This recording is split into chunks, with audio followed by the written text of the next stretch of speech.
Good morning, everybody. If you've heard this phrase once in the last 3 or 4 months, you will have heard it 1,000 times. We're living in strange times. And it's true, isn't it? Things are very odd at the moment, not at all normal, whatever normal may be. But in many respects, the times that we're currently living through are in lots of ways no different from the lives that we've always led. In as much as that there've always been times of difficulty and uncertainty, times in which we've really not known which way to turn. There's been times when we've felt hassled and we've just really wanted to give up because we just can't cope with the circumstances. If you look back into the Psalms of David, many of those Psalms, David was expressing exactly the same sort of sentiments. He was saying, Lord, I've been hassled and harangued and hunted and haunted. And that was David's experience through most of his life, that he felt under attack. And sometimes lives at the moment can feel as if we're under attack. And we know in many respects that they are. The Bible tells us quite clearly that the enemy goes around like a roaring lion seeking whom he may devour.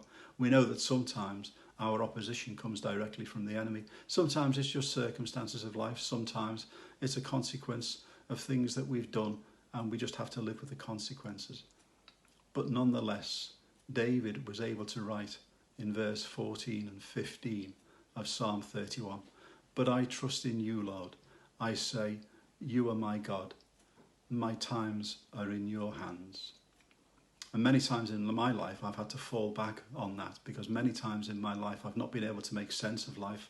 I've not been able to cope with the circumstances of life. But for many, many years now, I've been able to say and remind myself, my times are in your hands. And I wouldn't want my times, my circumstances, everything about me to be in anybody else's hands. I want my times to be in God's hands. Because I know that every single fibre of who I am, everything about my being, everything about me, all my circumstances, my coming, my going, everything of my life is in God's hands. And that's the way that I want it to be. The good thing is that at the end of Psalm 31, there's a terrific encouragement. And I'm not going to tell you what it is because I want you to read the whole Psalm. Read the whole of Psalm 31. See how David found things so difficult that he was really pouring his heart out to God. And yet you come to the very last verse of Psalm 31 and it's an encouragement for us all.